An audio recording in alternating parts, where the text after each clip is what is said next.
Godavarikhani బిడ్డైన Janasena party నాయకులు సాగర్ గారిని మాట్లాడాల్సిందిగా కూర్చున్నాను.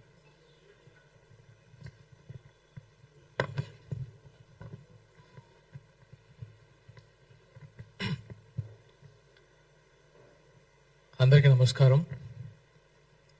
జై తెలంగాణ. ఫస్ట్ ఆఫ్ ఆల్, గత 3-4 రోజుల నుంచి, గత వారం రోజులుగా జరుగుతున్న పరిణామాలు చూస్తే మనం తెలంగాణలో ఎవరిని ఇన్స్పిరేషన్ తీసుకోవాలని భయం వేస్తుంది. ఎవరైతే మేధావులు, ఎవరైతే మంచి విశ్లేషకులు, ఎవరైతే యువతకి ఒక మార్గదర్శకులు అనే వాళ్ళే ఇలా మాట్లాడుతుంటే నేను తప్పు చేశానా, వీళ్ళని ఇంకొక లెవెల్లో ఊహించుకున్నాను అనుకున్నాను. ఎందుకో కొంచెం బాధ కూడా అనిపించింది.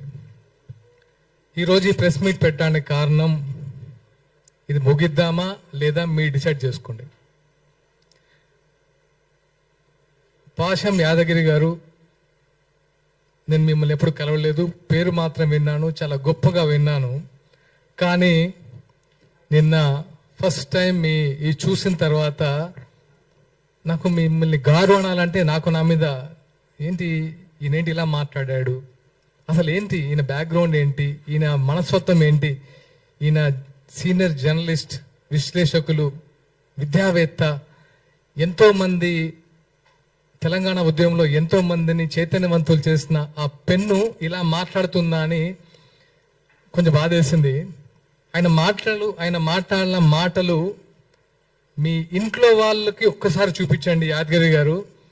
మీ ఇంట్లో వాళ్ళు హర్షిస్తారని చెప్పుకుంటే నేను నిజంగా ఒప్పుకుంటాం.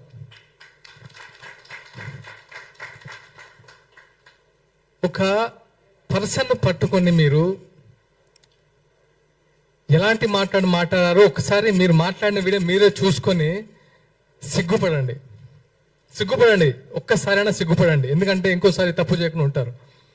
నేను పవన్ కళ్యాణ్ గారిని అభిమానమో లేకపోతే నాయకుడిగా చెప్పట్లేదు. ఒక మనిషి గురించి మాట్లాడడానికి నోరా ఇంకేమన్నా? పాషం యాదగిరి గారు, మీకు తెలిసిన మీ మిత్రులు చాలా మంది మీ గురించి గొప్పగా చెప్పేవాళ్ళు. నేను నైట్ నుంచి సర్ప్రైజ్ ఇదా ఆయన గురించి చెప్పింది. సినిమా ఆర్టిస్టులకి సిగ్గు, నీతి, న్యాయం, శీలం అసలు ఏం ఉండదా? ఏమనుకుంటున్నారు మీరు సినిమా ఆర్టిస్ట్ అంటే? ఒక్కొక్కరు జీవితాన్ని పలంగా పెట్టి ఆకలితో పస్తులుండి ఇక్కడ సినిమా ఆర్టిస్టులు అవుతున్నారు. అదే తెలంగాణ వ్యాప్తంగా. వాళ్ళందరికీ మీరు ఇచ్చేది ఇదా? వాళ్ళ సంస్కారం లేదా? నువ్వు యావత్ సినీ లోకానికి క్షమాపణలు చెప్పకపోతే నిజంగా నీకు మనస్సాక్షి లేనట్టే. కనీసం నీ మనస్సాక్షి కన్నా చెప్పుకో తప్పు చేస్తానని. ఎలాంటి మాటలు మాట్లాడతావు? గోదావరికని, లక్ష్మీపురం, మీరు ఏదైతే లెఫ్ట్ భావజాలం అంటున్నారో, మీరు ఇక్కడ ఆఫీసులో కూర్చొని మేము కమ్యూనిస్టులం అని పేపర్లు రాసుకుంటూ ఉత్తేజపరిచం అనుకుంటున్నారో, అదే 25 సంవత్సరాల క్రితం లక్ష్మీపురం గుర్తుపెట్టుకుని పేరు విమలక్క గారికి తెలుసు. 20 సంవత్సరాలు జైలు గోడల మధ్య ఫ్యామిలీని, జైలు బయట మేము. అది మీరు పెన్నుతో చేశారు, మేము గన్నుతో యుద్ధం చేశాం. తెలుసుకోండి. మీకేంటంటే మీకు మీడియా ఉంది కాబట్టి మీ పేర్లు బయట వినబడతాయి. కానీ అప్పుడు మాకు మీడియా లేదు, మా గురించి రాసేవాళ్ళు లేడు, మాట్లాడేవాళ్ళు లేడు, వచ్చేవాళ్ళు లేడు. కనీసం రాజకీయ నాయకులు, పోలీసు బూట్ల చప్పుళ్ళు 24 గంటలు విని ఉలికిపల్లేసే వాళ్ళం. అలాంటి ప్లేస్ నుంచి వచ్చాం. మాకు కొత్త కాదు ఇవన్నీ. మీరు ఏదో గొప్పలు అనుకుంటున్నారు. లెఫ్ట్ అంతకు మించి చేసా. ఒకసారి కావాలంటే కనుక్కోండి. ఓకే, నాకు ప్రచార కార్యదర్శి అనే పదవి మొగలి రేకులు సీరియల్ ద్వారా నేను ఒక మంచి నటున్నాను, నాకు ఫేమ్ వచ్చిందో ఇవ్వలేదు పవన్ కళ్యాణ్ గారు. నా బ్యాక్గ్రౌండ్ తెలుసుకొని, నాకున్న కమిట్మెంట్ తెలుసుకొని ఇచ్చాడు. గుర్తుపెట్టుకోండి. ఇక్కడ మేము తెలంగాణ బిడ్డలమే. మీరు మాట్లాడే ముందు ఇక్కడ నుంచి ఇది నేను ఈ రోజుతో ముగిద్దాం అనుకుంటున్నాను. ఎందుకంటే ఈ ప్రెస్ ఇంకెప్పుడు జనాల్లోకి వెళ్తారు బాస్? మీరు ఇంకెప్పుడు ప్రజా సమస్యల మీద మాట్లాడతారు? సిగ్గుంతా? రైతుల అకాల వర్షంతో పంట తడిసి గుండెలు బాదుకుంటూ రోడ్ల మీద వచ్చి దాణే వేస్తుంటే ఇక్కడ మీరు ప్రెస్ మీట్లు పెడతారా? వాళ్ళ గురించి ఆలోచించారా ఈ రోజైనా? పవన్ కళ్యాణ్ ఆలోచించాడు, ఈ రోజు కదా ఆ రోజు. కౌలు రైతులకి సొంతమని ఇచ్చాడు ఆ రోజు. ఒక్క డబ్బు నుంచి డబ్బులు తీశాడా? చెప్పండి. ఈరోజు ఎంతమంది రైతులు రోడ్డు మీద పడ్డారు.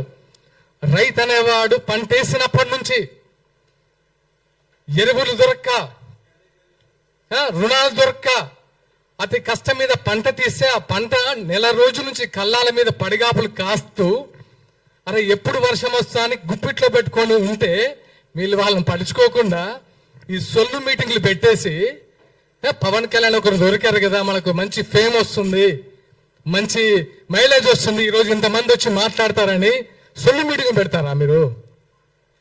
ఇదే మీరు తెలంగాణలో ఫైట్ చేసే విధానం. ప్రొఫెసర్ నాగేశ్వరరావు గారు చాలా వీడియోస్ చూశాను మీది, ఒక మంచి విశ్లేషకులు అనుకున్నాను, కానీ ఎందుకో తగ్గించుకున్నారు గౌరవం. మీకు ఎందుకండి?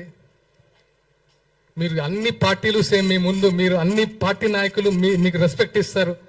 మీరు ఆ ఒక్క మాట తొలిలారు, ఉపసంస్కరించుకున్నారు, అయిపోయింది. దాంతో మళ్ళీ రౌండ్ టేబుల్ మీటింగ్ అని నలుగురు రెచ్చగొడితే వచ్చేసి అసలు పవన్ కళ్యాణ్ గారు కుల ప్రస్తావన తీస్తారా? తీయండి, ప్రూఫ్ ఇవ్వండి.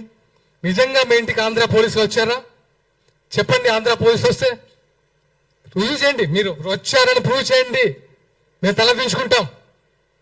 మీ ఇంటికి పోలీసులు ఎందుకు వచ్చారో మీకు తెలియదా? నేను విన్నదైతే ఎవరో ఏదో యూట్యూబ్ ఛానల్లో చూశాను, 10 TV ఇష్యూలో సంథింగ్ అని. దాన్ని ఆంధ్ర పోలీసులు వచ్చారు అరెస్ట్ చేయడానికని ఒక ప్రోగ్రాం పెట్టి విద్వేషాలు రెచ్చగొట్టి అవసరమా? మీరు యువతకు మార్గదర్శకులు అనుకున్నాను, కానీ ఇలా దిగజారుడుతనం చేసి దిగజారడం అంటే నాకు తెలిసి ఇలా ఈ టైంలో యువత కూడా ఇలాంటి చెత్త మాటలు మాట్లాడట్లేదు. సొఫిస్టికేటెడ్గా ఉంటున్నారు, అంబిషియస్గా ఉంటున్నారు. ఏవి నీళ్లు నిధులు జ్ఞాపకాలని 12 సంవత్సరాల తెలంగాణ ఏమైందని ఒకసారి ప్రశ్నించారా? విగ్రహాలు పెడుతున్నారు, ఎన్టీఆర్ విగ్రహాలు పెడుతున్నారని గొడవ చేస్తున్నారు కదా. టీఆర్ఎస్ హయాంలో చాలా విగ్రహాలు పెట్టారు కదా, అప్పుడు ఎందుకు ప్రశ్నించలేదు? అప్పుడు ఎందుకు నోరు లేవలేదు? అదే స్వయంగా కేటీఆర్ గారి పేరే ఎన్టీఆర్ తారక రామారావు పేరు పెట్టారు, మార్చేస్తారని మార్చారు కదా. ఇది కాదు కదా. సమస్యల మీద ఫైట్ చేయండి. మీరు ఫైట్ చేస్తే మేము వస్తాం, మేము వెనుక ఉంటాం, మీ ముందు కాదు, మేము వెనుకుంటాం. అరే ఫైట్ చేస్తున్నారు వీళ్ళు, వెనుక మనం ఉన్నామని. లెఫ్ట్ భావం ఇది కాదు కదా. లెఫ్ట్ భావాలంటే ఇలా తిట్టడాలా? గుర్తుపెట్టుకోండి, మొన్న మున్సిపల్ ఎన్నికల్లో, ఇది గుర్తుపెట్టుకోండి, మున్సిపల్ ఎన్నికల్లో రాష్ట్ర వ్యాప్తంగా జనసేన పోటీ చేసినప్పుడు అన్నీ తిరిగాను. గోదావరి కని పరిసర ప్రాంతంలో ఎల్బీ నగర్ లో ఒక్క కమ్యూనిస్ట్ గెలిస్తే నా ఫస్ట్ ఫోన్ ఆ కమ్యూనిస్ట్కి ఫోన్ చేశాను. అతని పేరు సూర్య. అది నేను ఎవరికి ఫోన్ చేయలే, కాంగ్రెస్ టీఆర్ఎస్ బీజేపీ. ఒక కమ్యూనిస్ట్ పార్టీ గెలిచిన యువకుడు, అరే ఈ టైంలో ఇంత ఉందా, ఇంత అంబిషియస్ గా ఫైట్ చేస్తున్నాడు, ఎవరా యువకుడు అని చెప్తే అతని పేరు సూర్య. అతని ఫస్ట్కి వెళ్ళి నేను ఫోన్ చేసి మాట్లాడి నేను అప్రిషియేట్ చేసిన మొదటి వ్యక్తిని. అది నాలో ఉన్న కమ్యూనిస్ట్ రక్తం. మీలో ఉంది కమ్యూనిస్ట్ రక్తం కాదని నా ఫీల్. ఎందుకంటే ఇలా తిట్టొద్దు. ఇలా తిట్టుకుంటూ కొట్టుకుంటూ ఏం సాధిద్దాం తెలంగాణలో? ఏముంది ఇప్పుడు సిచ్యువేషన్? తెలంగాణలో ఏమైనా ఉందా? మిగిలిందా? ఏమైనా సంతోషంగా ఉన్నారా? యువత సంతోషంగా ఉందా? వాళ్ళ ఉద్యోగాల సిచ్యువేషన్ ఆలోచించారా? మొన్న ఆర్టీసీ కార్మికులు సూసైడ్ చేసుకుంటున్నాయి కదా, వాళ్ళ సంతోషంగా ఉన్నారా? రైతులైతే వాళ్ళ బాధ వర్ణాతీతం. ఎరువులు దొరక్క, పంట చేతికి వచ్చిన తర్వాత నీట మునిగి, రైతు బంధులు లేక, రుణమాఫీ కాక, ఇన్ని సమస్యలు పెట్టుకొని మీకు పన్నీ పాట లేక రౌండ్ టేబుల్ సమావేశాలు పెట్టి ఏం చేశారా మీ జేబులో నుంచి? పవన్ కళ్యాణ్ గారు ఏం చేశారు మీకు తెలియదా? ఈ రోజు కాదు, 2009లో ఎక్కడో ఆదిలాబాద్ తాండాల్లో మంచినీటి సౌకర్యం కల్పించాడు. అప్పుడు మీరేం చేశారు? ఎక్కడున్నారు మీరు? ఎన్నో దాన ధర్మాలు చేశారు ఆయన. దాన ధర్మాలు కూడా అన్నాను. ఆయన ఒక మనిషి కష్టాల్లో ఉండంటే చేతికి ఎంత ఇస్తారు. అదే ఆయన నైజం. ఊరికే మేము అట్రాక్ట్ కాము, సినిమాల వల్ల అట్రాక్ట్ కాలేదు బ్రదర్. ఆయన సినిమాలు చూసేవాడు అట్రాక్ట్ కాలేదు జన సైనికులు. ఆయన వ్యక్తిత్వం, ఆయనకంటే పెద్ద హిట్ ఇచ్చిన సూపర్ స్టార్లు ఉన్నారు, వాళ్ళకి ఇంతమంది ఫ్యాన్స్ లేరు ఎందుకు? ఆయన వ్యక్తిత్వం, ప్రతి వాడికి సమన్వయం. ఆయన ఒక ఆకలి చూస్తే ఒక ప్రొడక్షన్ బాయ్ సరే అన్నం తినపోతే ఫస్ట్ అతనికి పెట్టి తర్వాత దాన్ని పెట్టించుకునే టైపు. అది తెలుసా మీరు ఆయన గురించి? ప్రతి ఒక్కరూ ఆయన గురించి మాట్లాడితే కనబడిపోతాం సోషల్ మీడియాలో. మన గురించి ఇలాంటి మేము వచ్చి మా బాధ పని ఇంకా చెప్పాలి. ఎందుకంటే ప్రతిసారి మీరు అబద్ధాన్ని చెప్పుకుంటూ పోతే ఇంకా నిజం చచ్చిపోతున్న భయంతో మేము వచ్చి ఇక్కడ కూర్చొని అది కాదురా బాబు ఆయన ఇది ఇది ఇది ఇది అని చెప్పి ఇంకెక్కడ ఫైట్ చేస్తాం ప్రజా సమస్యల గురించి? రెచ్చగొట్టద్దు బాస్, ఎనఫ్. మాకు సహనం ఉంటుంది.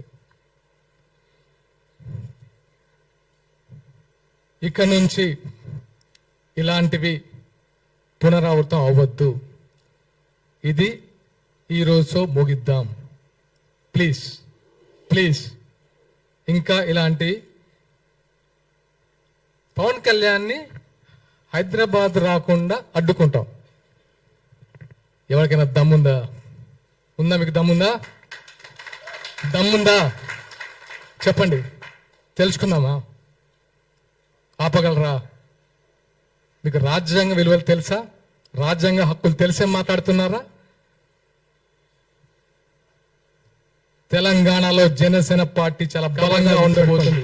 కాబట్టి ఇప్పటి వరకు చాలా ప్లీజింగ్ గా కూడా కాదు మన కళ్యాణ్ గారు నేర్పిన సంస్కృతి తగ్గాలి. మనం తగ్గుదాం కానీ ఎదురు తిరగాల్సి వస్తే మాత్రం నిజంగా తట్టుకోలేరు బాస్, తట్టుకోలేరు. అది గుర్తుంచుకోండి. మరొకసారి చెప్తున్నాను విమలక్క గారికి మనస్ఫూర్తిగా థ్యాంక్స్ చెప్తున్నాను. ఎందుకంటే నేను వచ్చేటప్పుడు అమ్మతో మాట్లాడాను. అమ్మ ఏంటిది ఇలాంటి సిచ్యువేషన్ క్రియేట్ అయింది, ఇలా కాదు కదా. తెలంగాణలో మీరందరూ మాకు ఒక మార్గదర్శకులు, మీరే ఇలా మాట్లాడితే మేమెవరిని మార్గదర్శకంగా తీసుకోవాలి అని అడిగాను. ఆ మంది చిన్న అప్పుడప్పుడు దొలుతుంటాయి, దీన్ని ముగింపు పలకండి అని. అమ్మ మీకు ఇచ్చిన మాట ప్రకారం ఈరోజు నేను ముగిద్దాం అనుకుంటున్నాను. మీరు కూడా దయచేసి ముగించాలని కోరుకుంటున్నాను. అండ్ ముఖ్యంగా మీడియా మిత్రులకి కృతజ్ఞతలు తెలపాలనుకుంటున్నాను. ఎందుకంటే మా భావ ప్రకటన స్వేచ్ఛ కూడా మీరు 10 మందికి చూపించినందుకు మీకు మనస్ఫూర్తిగా కృతజ్ఞతలు.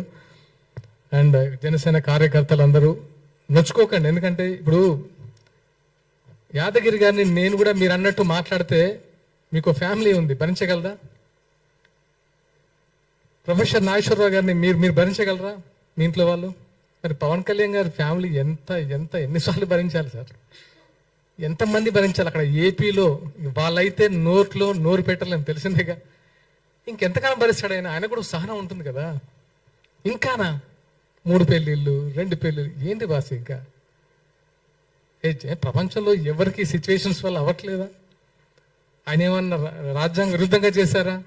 ఆయన ఏమన్నా వైఫ్స్ ని